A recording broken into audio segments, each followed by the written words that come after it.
educational forum. It is not the Jerry Springer Show, just so you know. The reason that we're all here is because we love Mammoth, and we're very passionate about what happens here and for the future of this beautiful place that we call home.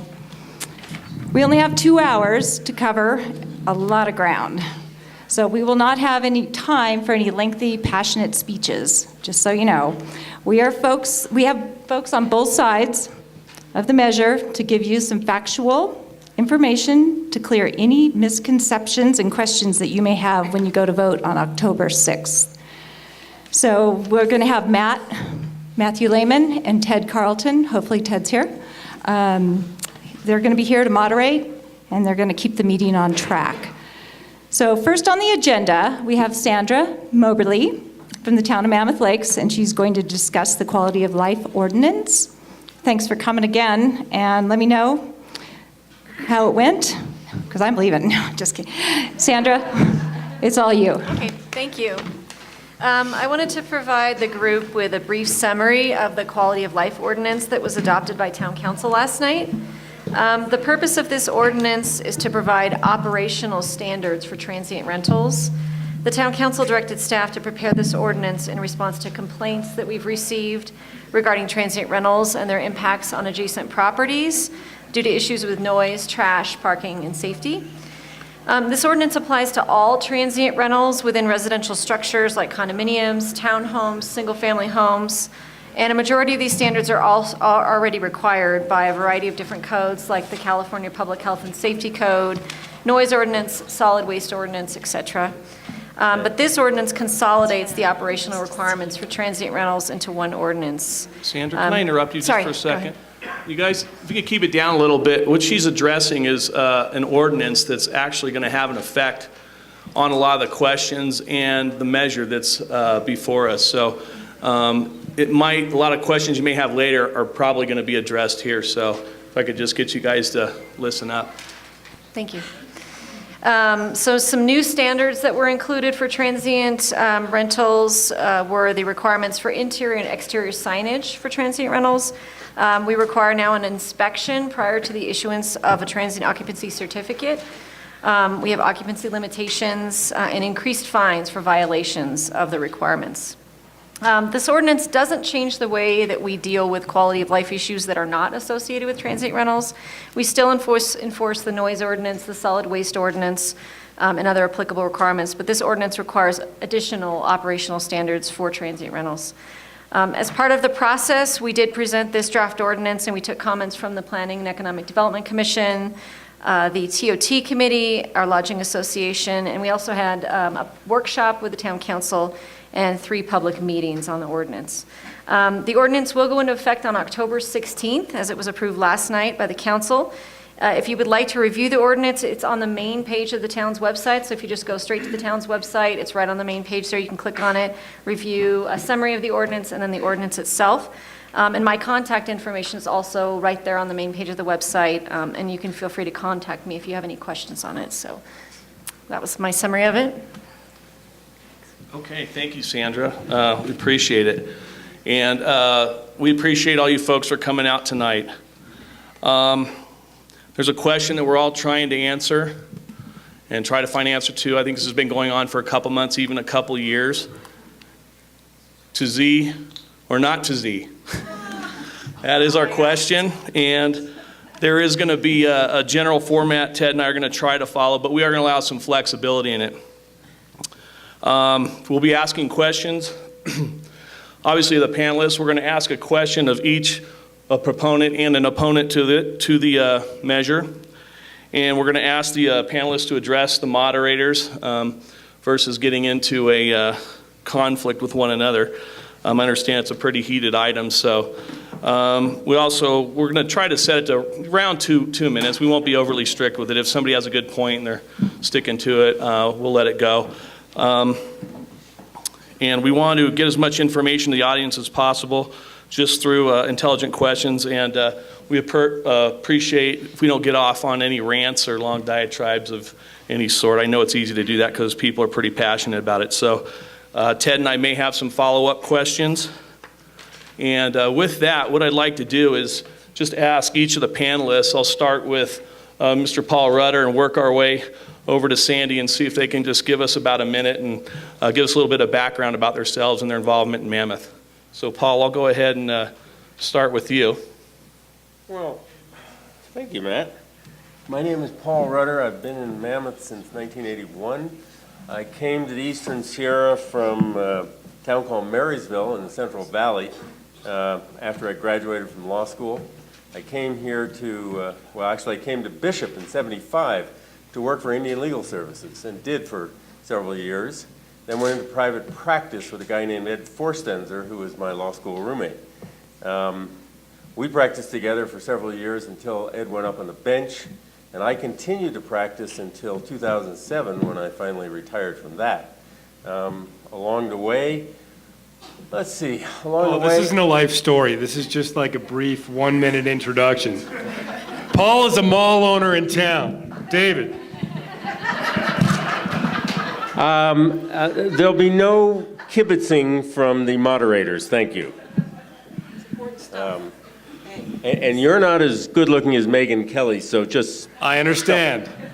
Stop editing. Anyway, so I got involved in real estate at the same time and have been involved in it since about 1982 or so. I was on the board of the Water District for many years, have been involved in various charitable activities around town, and have been in business here for a long time. And Mammoth is my home. I don't have any desire to be anywhere else. This is the best place on earth, even if from time to time we have little disagreements. And so we're happy to be here tonight to see if we can bring some light to all the heat that's been generated over this particular issue. Thank you. Thank you, Paul. Thanks, Paul. I'm David Page. I'm a freelance journalist, so I'm one of those that mostly works from home, and I travel a lot. My wife is a realtor. We moved here, I think it's 9 years ago, but it may be 10. I lose track. Moved up from Los Angeles. I'm from Colorado. My wife's from New York. We have 2 kids here now in elementary school, one in 2nd grade and one in 5th grade. And I'm a co-founder of Mammoth Medical Missions, been working on that for quite a few years, and I'm a board member of Mammoth Lakes Recreation, and I'm a homeowner. Okay. Thank you. Kathy? I'm Kathy Cage, resident since '88, husband Tom, who has Kittredge Sports, P3, Hertz, Chevron with some partners and all those. I have 2 daughters, one just graduated college, one just graduated high school. I own a small engineering consulting business, and former town council member, mayor, all those things hats you get to wear when you're on council, 94 to I think 2002. My name is Sandy Hogan, and like a lot of people in this audience, young and old, I took a year off to be a ski bum. That was 45 years ago, and I went to the mountains, South Lake Tahoe, and then, just like a lot of people, you work 2, 3, 4 jobs, you figure out how to make a living, and you fall in love with the mountains, and you never leave.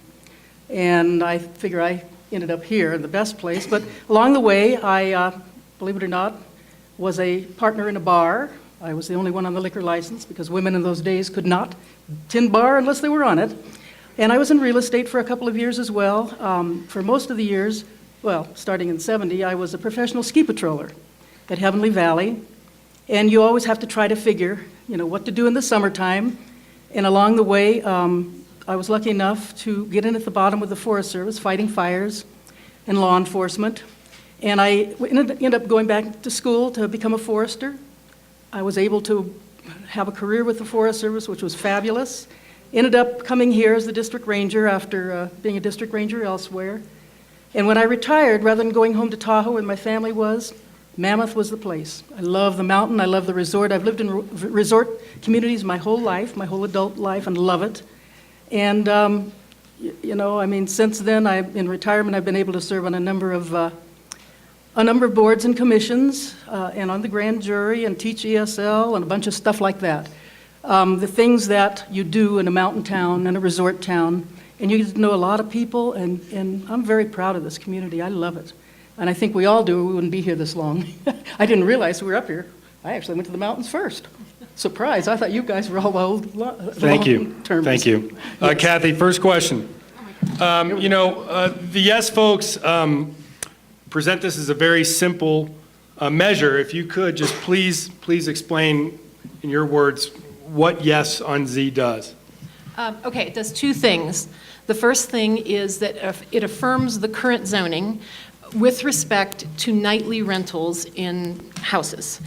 So it's about one thing, it's about zoning, and it's about one very specific aspect of zoning, and it's only in the zones that you see on that yellow map up there. I don't know if anyone got the pictures out there, but they have designations. So that's the first thing it does. It affirms the current zoning, which prohibits nightly rentals in houses. The second thing it does, it says that if that is to change, if that prohibition is to change, it can only change by a vote of the people. So Kathy, a lot of the sitting council members are a little irritated that the voter referendum has taken decision-making power out of their hands. And you as a former council member, I was wondering, would a voter referendum like this piss you off if you were sitting there as mayor these days? No, actually it wouldn't. About this time last year, I actually went to the town council. What if you disagreed with the measure, the voter referendum measure? Would it piss you off then? I don't know, probably not. I'm kind of not that easily pissed off. Okay. So on the no side, There you is Kathy's explanation fairly accurate, or would you find some differences with it?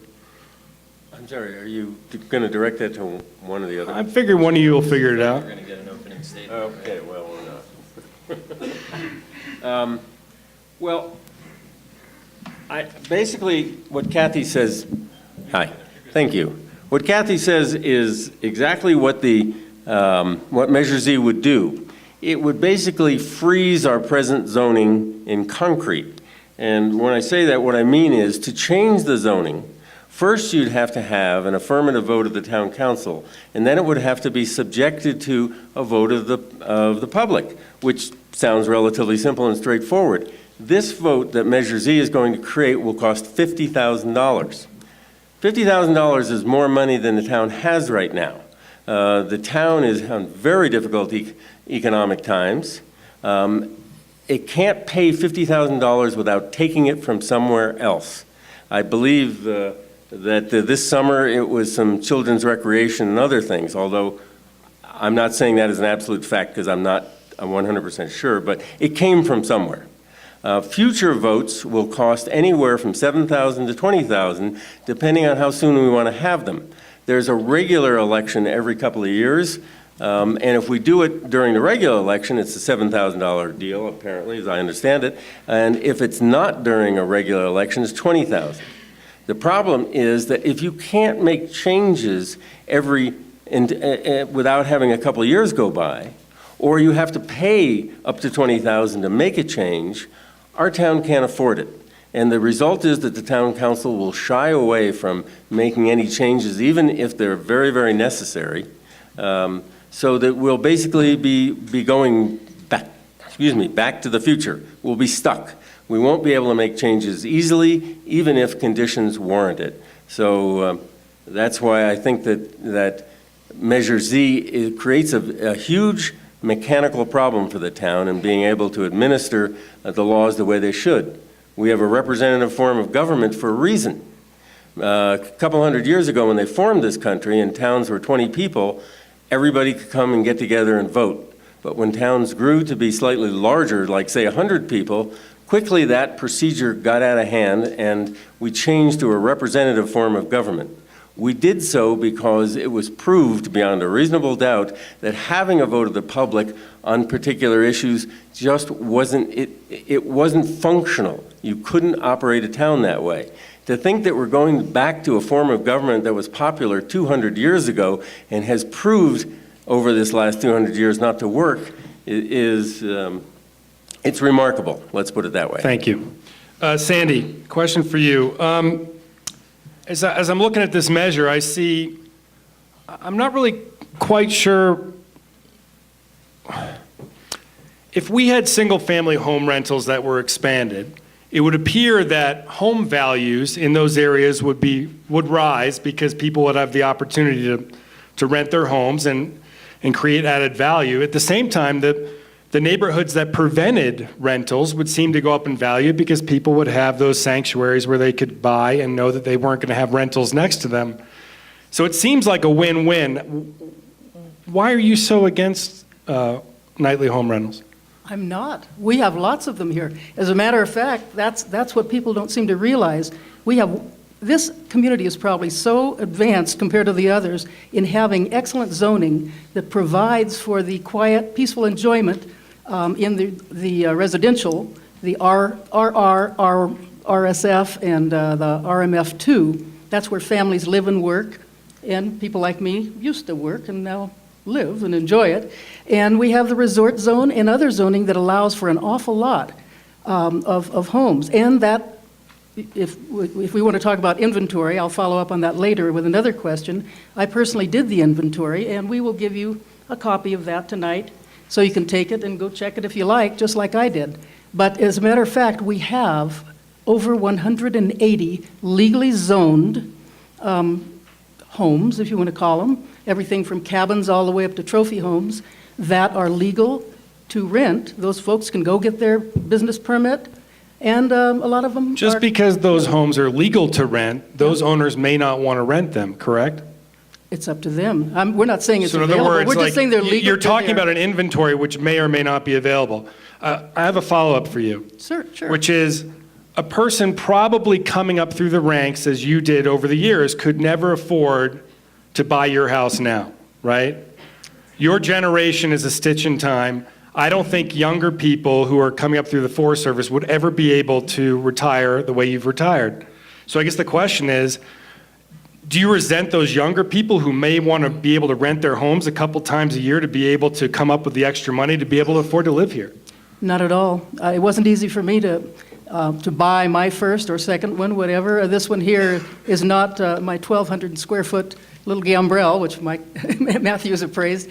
It's not exactly, fancy, but the fact is there are ways to do it. I bought my first one in partnership with somebody else, and we sold it, and we turned around, and we each were able to get our own. But it's not easy. You're right. And what worries me is the fact is that if we start allowing, in other words, your transient rentals everywhere, yes, that does drive up the price because speculators come right in. And that's happening right now in South Lake Tahoe, and I can give you plenty of information on it.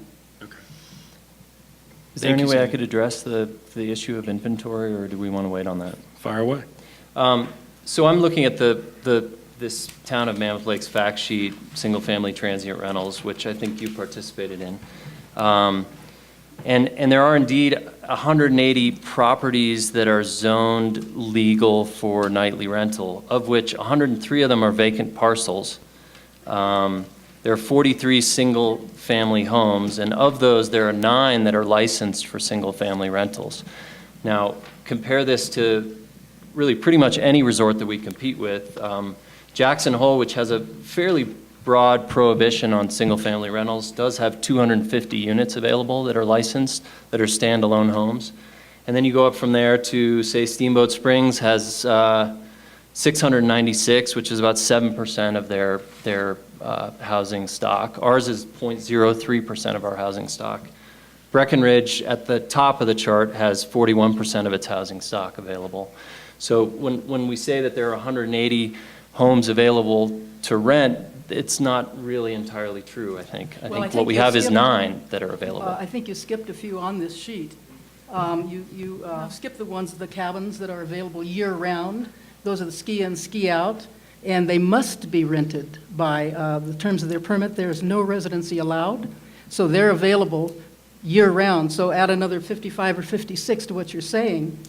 And the fact is, Sandra and I've worked together all along with this inventory and checked my figures with Sandra. And just so that you understand how we do that, Sandra counts hers once the occupancy a permit is given. I counted when they start building. because I don't have any way to go out and know when they've gotten an occupancy permit. But basically, that's a 17 difference. Now, the fact is that we do have a lot of rentals. We didn't count any But how townhomes. many licensed single-family rentals do we have? But you see, I'm not a licenser. That's the towns, and I can tell you right now. Again, Sandy, your neighborhood prohibits nightly rentals with your CC&Rs. Why are you so interested in regulating the rest of town? The CC&Rs are a civil protection. They're not a legal protection, a criminal. In other words, an ordinance is a law. So in other words, if the ordinance were to go away in all of the districts, in all of the subdivisions where the families live, there would be no protection, especially for ones that don't have CC&Rs. But in mine, it's the same with all of them. You have to file a lawsuit against your neighbor, or if you have an HOA, our HOA is a social club. It's $10 a year. Sandy, So, I mean, if I could interrupt for a moment, Yeah, I'd like yeah, to yeah. ask our town manager a question. Maybe he can answer. And the reason we have the town manager and Sandra here tonight is really to kind of help identify some potential discrepancies. Question I have is, if there were nightly rentals permitted, let's say in a neighborhood with CC&Rs, wouldn't CC&Rs trump the nightly rental? And the reason I asked the question, I recall our town attorney had addressed this once before, and I thought that he had said that the CC&Rs would actually take precedent over a town ordinance. The discussions we've had on that, that's correct. The intent, if you did anything, that the CC&Rs, if they're prohibiting nightly rentals, would be preemptive over the town zoning ordinance change, and if it was truly applied on a town-wide basis like that, I don't, so. Can I get a chance to weigh in on this a bit? Okay. Depending how they're written and. Sure, Kat, Yeah. if you would, I'm going to go to another question when you're Okay, done. so just while we keep the train going. So I want to tie back into what Sandra talked about, our quality of life ordinance that just got, it's a little bit of a misnomer to call it a quality of life ordinance. What it really is the standards for licensing a transient rental. That's really what it is. So what's new about it is we never had standards for houses before. And so this kind of adds houses into it. And, then it applies to other things. So based on that, so first of all, please note that that only applies on the pink map. It doesn't apply in the yellow map. The yellow map is the residential ones. That's what's under question for Measure Z. The pink map is a map of all the zones in town where it's legal to rent right now. So the new quality of life ordinance only applies to the pink map. So that's the first thing. Second thing is, based on this fact sheet that you have and the inventory you have, by my count, we have 219 of those who are eligible to rent, and then who, if they choose to rent, then would have to do all the things like the sign on the outside and all that. But that number's 219 based on the fact sheet of what applies in terms of who would have to license. So I'm just pulling the town numbers and just adding up all the categories that apply. So as of last night, we have 219 new units who are legal and eligible to rent. Okay. Is that fair to say? Yeah. I'm going to go ahead, if we Check can. my I want to math, move but- on to a new question. We've taken about 15 minutes for one question.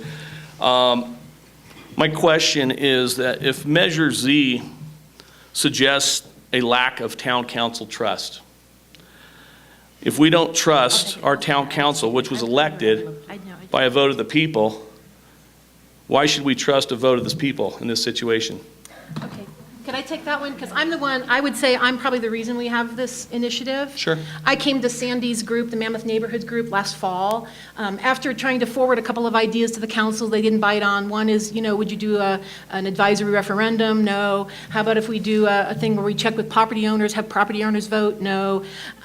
So my sense of it was they were going over a line that I wasn't okay with. It wasn't about trust. They were forthright. They were pretty much like, we're going to go down this process. Your council and others had started it. I'd been watching it for a long time, and for me, I could see that this council was going to complete that process.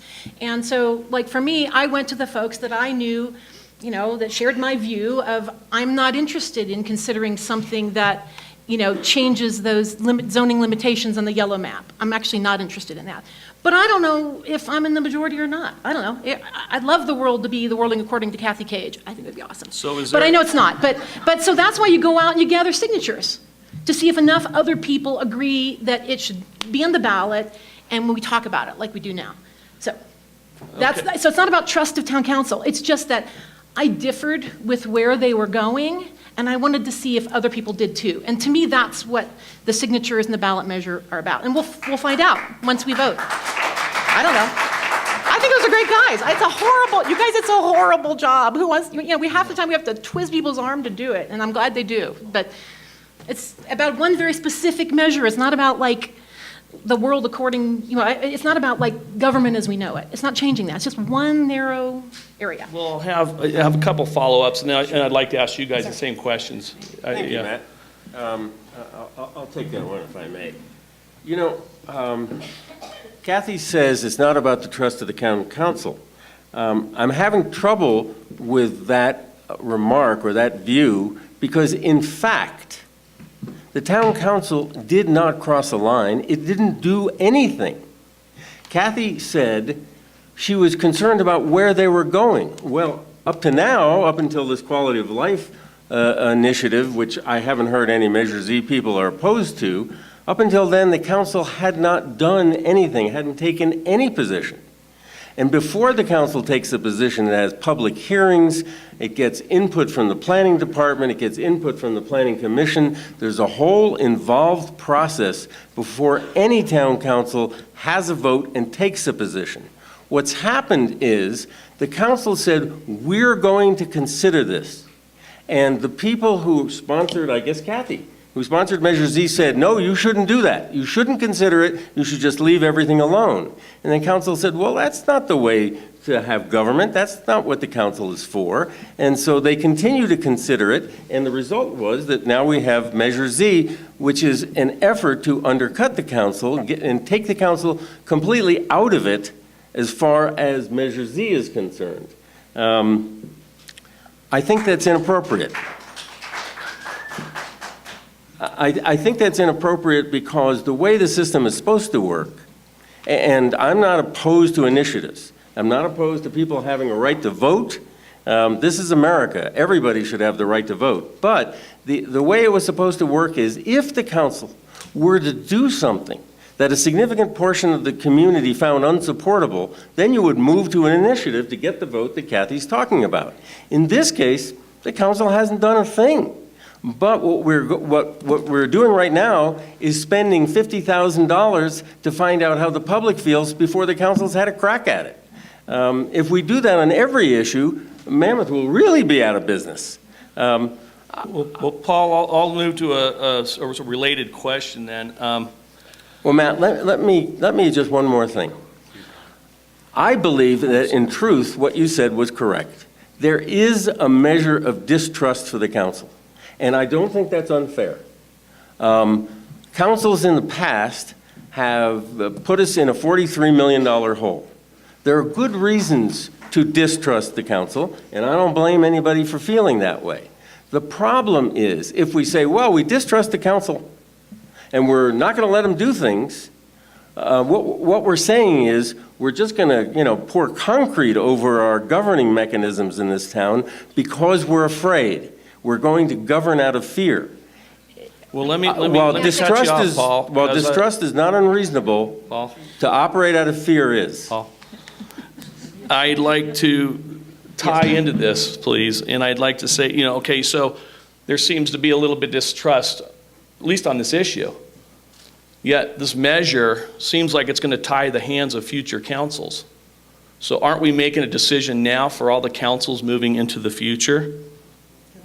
Yes, that's the point.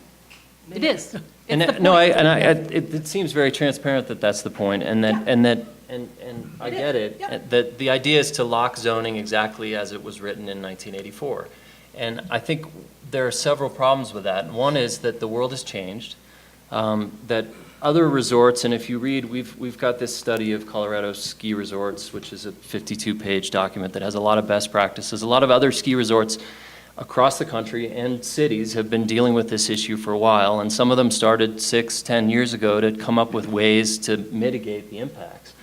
And I think that it's the problem with Measure Z is that it doesn't it doesn't address the problems that we're talking about. If you've got a problem renter, and we've all had experiences with that, or a lot of us have, and we have friends who have experiences with that, Measure Z doesn't do anything to address that problem. If this passes and you wake up on October 7th and into the foreseeable future, there will be no opportunity to pass any kind of legislation that allows for a program of enforcing illegal rentals, or very importantly, because you can say I'm against climate change, but if you can't just prohibit it. I mean, that's one of the things in this study that all towns have found, is that if you just ban something, if you prohibit it across the board, it just proliferates. And this is what we have right now. We have a status quo where we've basically got whack-a-mole going on, where we have illegal rentals popping up everywhere, and we don't have a mechanism, A, to enforce it, and B, to provide a road to compliance for our visitors who want to have a place to rent. And it's been, this is a multi-billion-dollar business across the world. People want to rent houses. And so if we don't provide them houses, and I think that, honestly, if we really had 180 to 200 houses that were licensed and available, I think that's a good number. That's somewhere near 10% of our housing stock. As it is right now, we're not anywhere near that. So the question is, how do we come to the table and encourage our council and our planning commission and our staff to come up with a program so that we can provide that product within the zones where we want it and keep it out of the zones where we don't? Thank you, David. Kathy? Is it my turn? Nice, Kathy. Is it my turn to follow up on this, I believe? Yeah, they keep putting stuff out, and we got, All right, go I ahead. guess, right. I got lots of notes here. Right. As far as the CAST report, we've all read that CAST report, and the fact is, it points out all of the problems that have happened and that communities are trying to rein it in. The one thing about Measure Z that you don't seem to understand is it's not preventing the council from doing anything. I look at it, it's a pause so that when we have a decision, it is a thoughtful decision. What scared, I think, most of us is we've seen the history of this. It was an issue in 2006 when Joe was running. It was an issue in 2008 when she was actually elected. It was an issue in 2009, and that council wisely said, after spending a lot of time, said, you know what? If neighborhoods or parts of neighborhoods want to do this, have them come to us, and we will deal with it at that point with a proposal. Guess what? Nobody came. 2012, the first line of Andy Morris's memo, and Sandra had to do a real long program of work, said the town council is considering opening the single-family transit rental in town-wide. And that's what pushed the hot button, because people that had been here for so long had seen this over and over and over. The town council, and we tried to talk about this, do our inventory, all like that. But then it was very clear, once Michael came in and was appointed, and we know that Rick Wood also wanted it, they started pushing it again. And that's exactly why our group got active, including in the election. And it's no secret that this council is looking at opening it up. We're saying, you know what, give us a good plan. That's all this does. It does not lock it up. It puts a pause. Okay, And so it'll thank be a you. good plan. Kathy, We're going between Ted and I. I'm going to jump before you. Kathy, I've got some things to say here. what I want to, obviously one of the elephants in the room is that, we, as a town, we are a one-trick pony that relies heavily on tourism and TOT. And we have crumbling infrastructure. I just sat through a very fascinating stormwater drainage plan presentation last night at council, where we realized we have $20 million to make in improvements or some such number in the next however many years. And so we have all this crumbling infrastructure. I think we should take that to These the next guys are coming up with some sort of idea to say, hey, let's augment our TOT. Let's try to capture more TOT. Let's try to broaden the housing base. How are you going to pay for all these things if you lock it all up?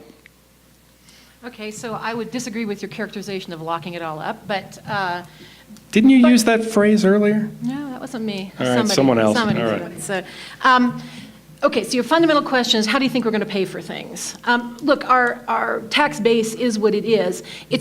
Everyone's in, not everyone, lots of people are in fairly dire straits because we're at the end of 4 years of drought. Okay, so the revenue base is low based on that. But from my standpoint, The downsides of that particular proposal for new revenue are not worth the potential upsides. And really, that's what a council member does. They say, okay, here's an opportunity, here's the potential, and so I'm looking at that same thing going, yeah, I see that there is a hope.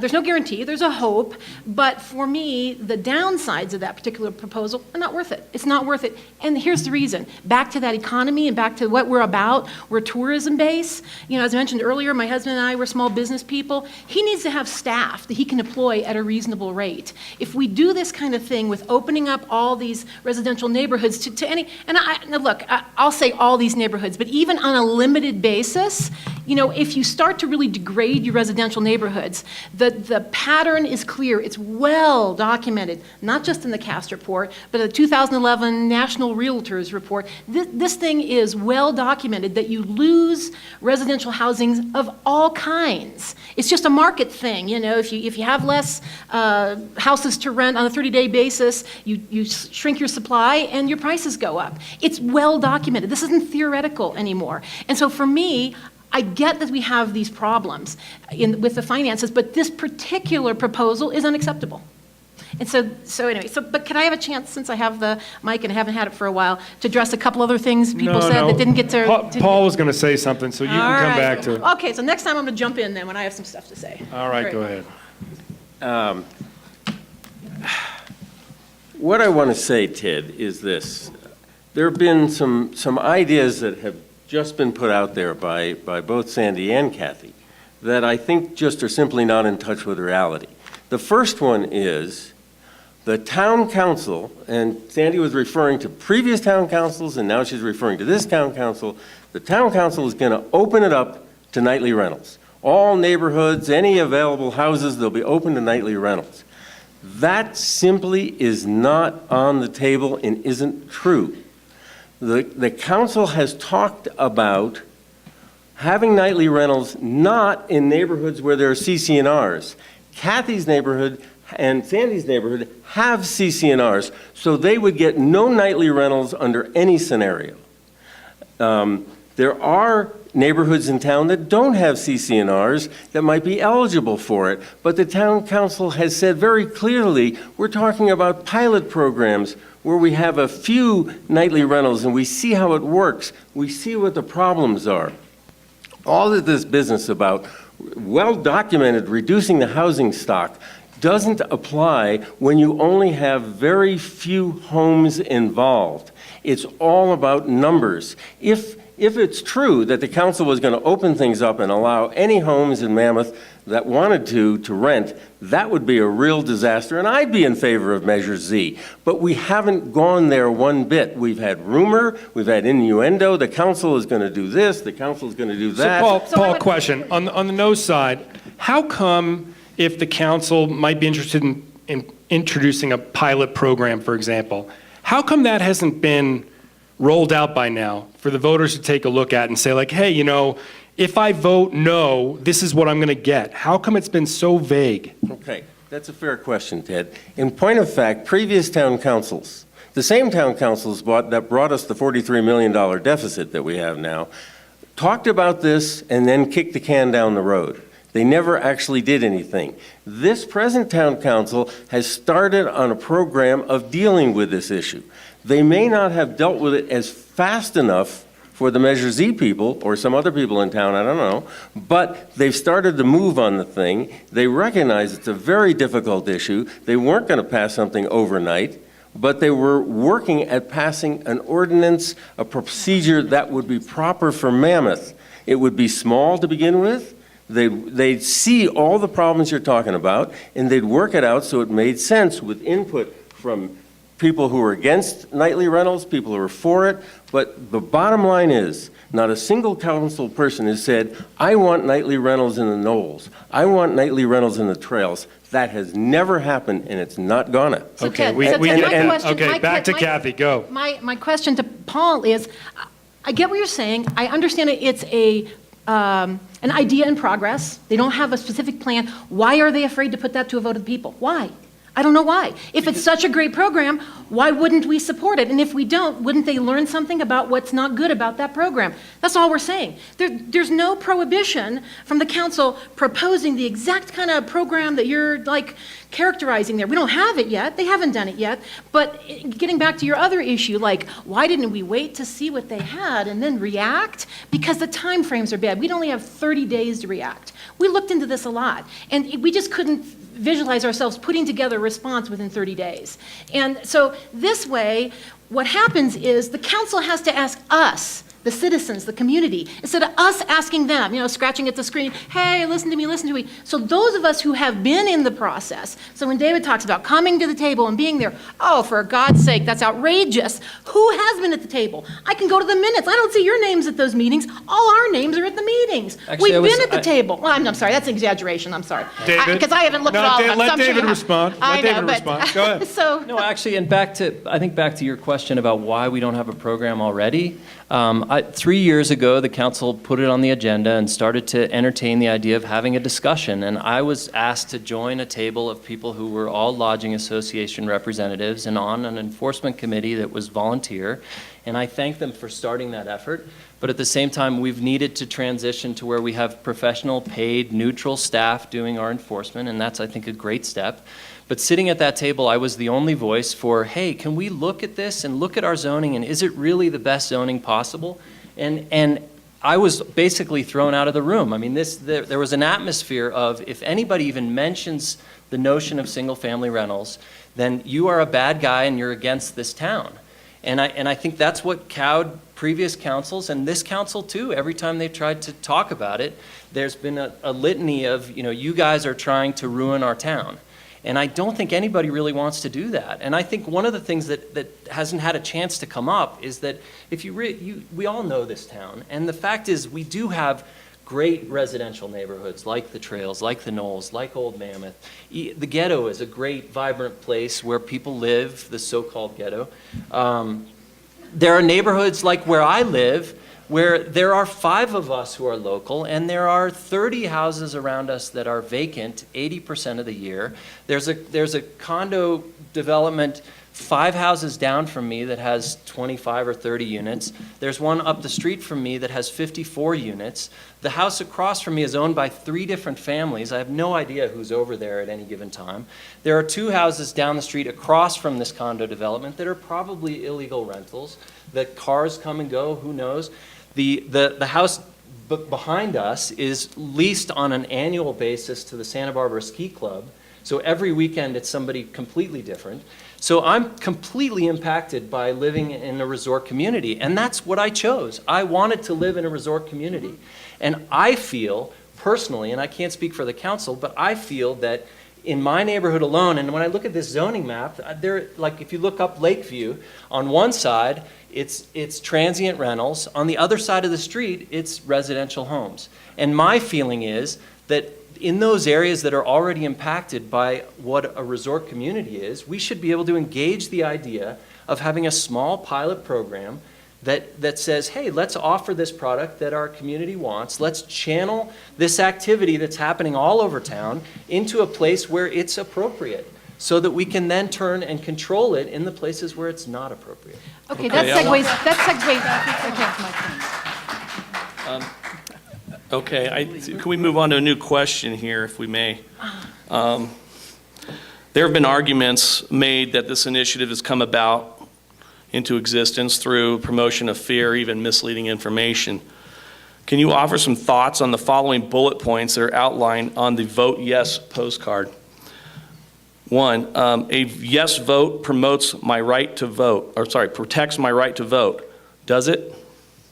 Yes, it does, because it means, to me, it means that if a thoughtful proposal comes forward, whether it comes forward from David and his neighbors, or from Paul and his neighbors, or from the council, or whatever, it does protect my right to look at it, and if it's good for the community, for the long term of the community, then why wouldn't I vote for it? But what worries me is I've been here long enough to see a lot of these silver bullet solutions. And I can tell you the airport was one of them. And if for those of you that don't remember, that was a 4-1 vote. And guess who was the one against it? Kathy. You know, I mean, but they didn't listen, okay? And the same type of thing is happening right now. We would love to have a community conversation. I have not seen a community conversation even on that dais. The four guys talk to each other, and the person that has the history and the knowledge, if they would even ask, we would all learn. They don't even ask her. The senior council member who's been there around it, tell them the most and tell them why. There are a lot of good reasons. And Paul, as an attorney, for you to propose a pilot program with giving people a bundle of rights that you can't take away. The question was, does it protect your right to vote? Okay. Can good. I speak to that? Anyway. Yeah, if you would, I guess I would like to add in there, I mean, is my right to vote threatened? So go ahead. No, I was just going to say that. I don't think our right to vote was ever threatened. I think we all voted last June. We had 8 very good candidates. We chose 3 of them, right? Or 4? 3. Good people. We know them. I trust them. I don't want to do their work. I don't want to go through storm drain mitigation procedures. I want them to do that. I want them to do the hard work of zoning. And I feel like what this in fact does is squander our right to vote, because it feels to me frivolous and costly. It doesn't do anything. It doesn't do anything. And furthermore, to your point, Sandy, I think if this were to pass, I think it would, because of the way it's been framed in the Vaughn's parking lot and the way most people are looking at this, or a lot of people are, it's framed as, are you for or against single-family rentals? And I think that's a real mischaracterization of the way that it's written. And I'm very much against nightly rentals that are unregulated, and I'm very much against nightly rentals in certain neighborhoods. But what this does, if this were to pass, it would send, I think, a very clear message to a council that's already strapped financially that this is not an issue that they are going to be able to handle. So we're never going to get, at least for the next council and in the foreseeable future, we're never going to get any kind of real program to deal with the problems that we're facing. But Hey, stop Matthew, he chasing just said one- something inaccurate, actually. I got to just Okay. call you out. Good. So, go ahead. Okay, I was just going to say, one silver bullet solution to solve another silver bullet problem is not my idea. I like thoughtful decisions, and I don't know what the voters are, I don't know what the council's afraid of. These are the people that elected them. And so hopefully we're thoughtful, but the fact is we've been around long enough to see that there have been a lot of bad ideas that people jump on, and they think, oh man, we're going to get rich, this and that, whatever, you know? I mean, it's very sad to me. Well, I'm So I going to just move have on to to the next question. correct the inaccuracy. So he said this measure doesn't do anything. Remember the question we asked at the beginning? Hey, what does Measure Z do? It does 2 things. It's the second thing I talked about, that is that protecting the right to vote. That's what that's about. Well, So it does I'll do ask for a something. 1 minute If I can Address the respond to that, problems. Matt. I'm going to interject and It doesn't say, solve all the problems. Stop. I'm going to So, there. have two other quick questions with a 1-minute response, if you would. The other bullet point says, a no vote means council can impose nightly rentals in any neighborhood. Is that accurate? In any of the residential neighborhoods, that's correct. They can impose it. There are actually some of the resort zoned right now that it's prevented by master plan. They could go and, work with those in any case, and Greyhawk is a good example. Greyhawk is zoned resort. It's a beautiful ski in, ski out area. But the question was, They can does a no impose it vote mean there that council can impose nightly rentals in any neighborhood? Can I respond to that, Matt? without a Yes. vote of the people. Thank you. The fact of the matter is, when you have CCNRs, the council can pass all their ordinances at once. That doesn't make CCNRs go away. CCNRs are an expression of a neighborhood that trump town ordinances. I know because I litigated such a case when some out-of-town people put a group home in a neighborhood that CCNRs prevented it. I was hired by the neighborhood. We took the CCNRs to court. The CCNRs prevailed, and the group home was put out of business. how So much did it the cost, fact that the Paul? council can do something to make CCNRs go away just isn't true. No, Okay, the I have one ordinance last protects it. question. If I get a 1-minute response from both sides. A yes vote ensures the voters control the issues of nightly rentals. And to follow that up, does it, or will nightly rentals continue? I'm Question, looking at a what you're yes reading. vote. Where are you reading from? It's not on this the is ballot on- measure, right? It's not No, ballot this measure? is on the card that came out for the yes gotcha. I can vote. answer that. Enforcement is what does that. That is not the job of Measure Z. The town is in charge of enforcement because we do have a law. That's the ordinance. But if that ordinance were to go away, the town will not enforce it, and that relies on the neighborhood, and the neighborhood that hired you probably paid a lot of money. And as I said, you know, there are a lot of cases actually in this town where some of the CC&Rs are trying to be enforced. It's very expensive. Sandy, We're better why- off with our ordinance. Well, then here's a question. Why should the entire tax base pay for the policing of your specific neighborhood? I'll take that. You want that one? Go All right, Kathy, Okay. fire away. So, when people purchase property, they see what zoning it is. If I was purchasing a property in North Village, like Inner West, you see what the zoning is, and you know going into what it is. Same is true as residential. The truth is, we've got classic, traditional residential zoning. It's zoning that's recognized across the nation as having traditional residential values to it. You know, that's something that you buy going into it, and it's offensive to some of the people to think of change, the fundamentals of the character of that would change, and you have some expectations of service that comes with it.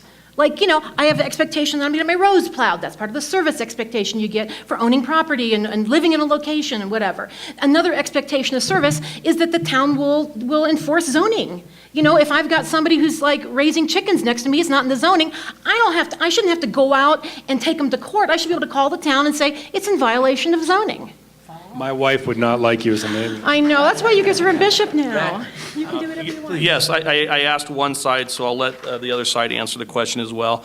A yes vote, this is a bullet point on their card. The voter controls the issue of nightly rentals. Does it, or do nightly rentals continue?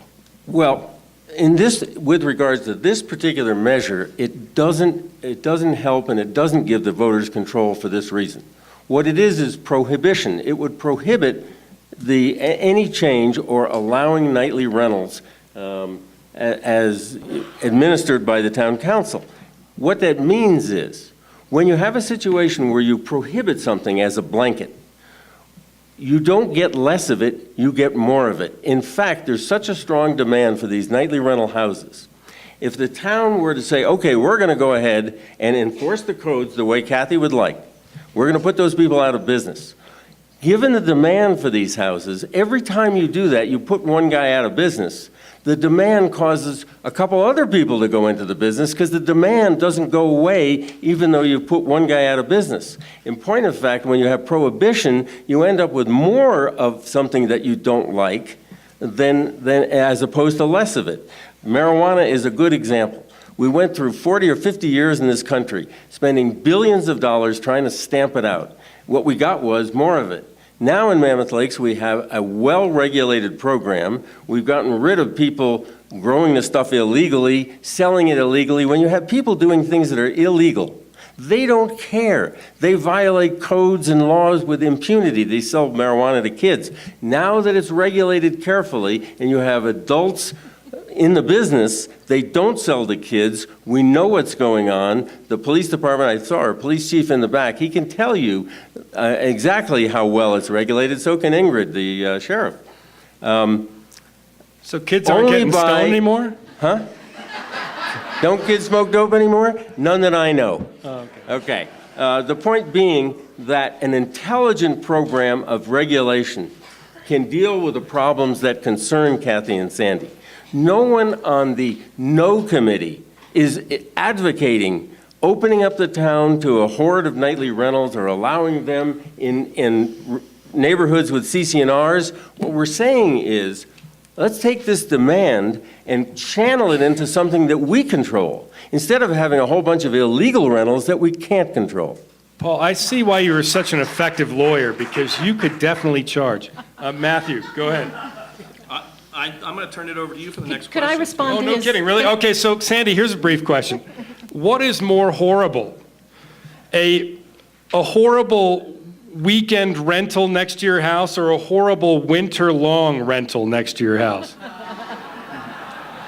Winter Good long, I point. love. Because winter long, you get to know them. They are neighbors. They're not, in other words, for those of you, and there are a lot of young people here with children, you ought to ask them that question. And I think they would know, because they don't want a bunch of, every week, changing in not knowing what's going to happen with their kids. You know, the neighborhoods are real family areas. They are. I walk through some of them, talking to people, and they love their neighborhoods. Even ours that doesn't have, we have a lot of second homeowners. Those second homeowners consider it their home. They are not there as speculators or investors, whatever. They bought in these neighborhoods because, for one reason, because they want to not have, you know, weekly turnovers. They want to have neighbors that they know so that if there's a problem, they go talk to them. All right, I mean, follow-up that's- question for you. Sandy, for some reason, I have a lot of questions for you.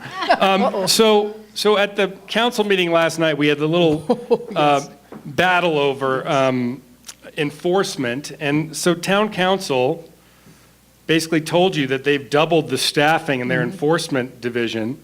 And I don't know, A, do you believe them? And B, how much staffing would we actually need in the enforcement division to actually sort of wipe out these illegal rentals? Well, I will give you a little example.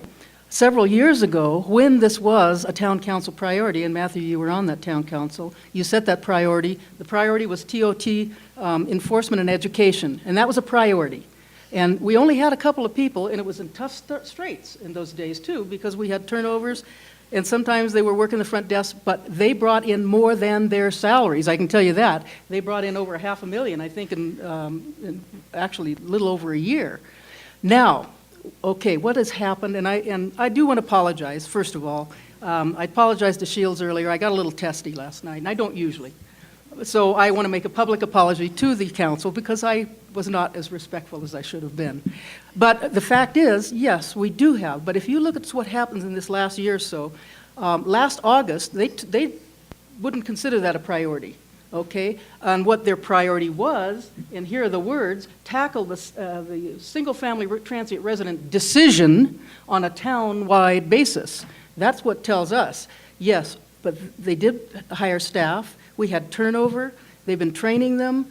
And also, as I was probably trying to say last night, maybe not so eloquently, you know, town council they have to be leaders. And you've got to encourage your staff. You have a brand new staff. They're getting in there. They were making a great presentation. And just before that, you can have the somebody saying, we enforcement can't literally wipe out the internet? Can you literally enforce this problem Okay, into submission? right now, with our new ordinance, and with the brand new ordinance, there were two people that gave positive input to that to make it as good as could be. I was one of them. Greg Martino was the other. We know that it can be enforced.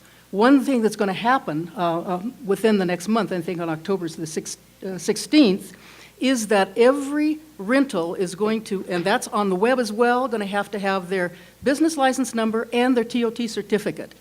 That's going to make Danny's job really easy.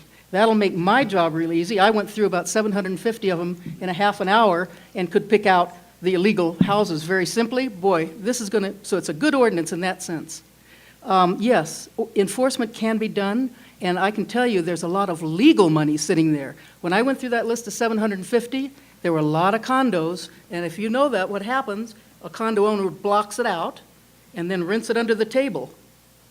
That will stop also because that's going to help them bring in a lot of money, and that's legal, sustainable revenue. That's not the illegal stuff. That's legal, sustainable. David, if you were going to rent your house, how many nights a year do you think you'd rent it? I'd say 2-3 weeks. I mean, you know, I would love to be able to rent my house during the holidays. We have family in New York. I'd love to be able to go to New York for a week and rent my house to a nice family that's going to take care of my house and spend money in this community. But I live in my house. I mean, I'm not going to rent it. I have no interest in renting it for longer than that. And I have no neighbors who would complain about it because I don't have any neighbors. And so question, signing a 30-day rental would not work for you if it was over the holidays in particular? No, and it's a great point because again, to talk about the zone where I live, where there are these big vacant homes that are not ever going to they're not ever going to be rented by working families because they're owned by second homeowners who want to be able to come up over the holidays. So renting it on a short-term basis works for those people. Renting it long-term, they'd rather leave it vacant. And the same is true for me. I live there. I can't rent out the house that I live in long-term. And and look, if the town tells me not to rent my house, I won't. But I think it's a shame because we're not collecting tax on my property, and we're saying no to, say the town staff has said they estimate 100 to 150 illegal rentals at any given time during the busy season. Now, if we could actually squash all that business, that's, what is that, 1,000 people, 750 people that we're saying, don't come up this weekend. Or you send them to the legal areas. No, where but the we don't occupancy have, is less than we have 40%. 9 licensed, I mean, it's in this thing. Call it 11 single-family-like products, and then some cabins up in the lakes basin that you'd have to cross-country ski to. That's not, You didn't look at the whole list here. Okay, There are I'm 96 going to trophy interject homes, you guys. 96 trophy homes. I'm going to move 40% on to another question I think that's related, and I'll maybe break this up a little bit. We're talking a little bit about enforcement, and Sandy, I think you mentioned, I was on a committee with you where enforcement was a concern, and we were trying to develop a process by which we could collect legal and illegal incomes. There's a lot of folks that are legal that aren't paying their taxes either. And what I learned in there was a challenge that there's just a lot out. There's one house in particular, and this was an extreme example, but this home, we'd gone back and found out they'd been renting it for years and admitted to owing $300,000 in back TOT.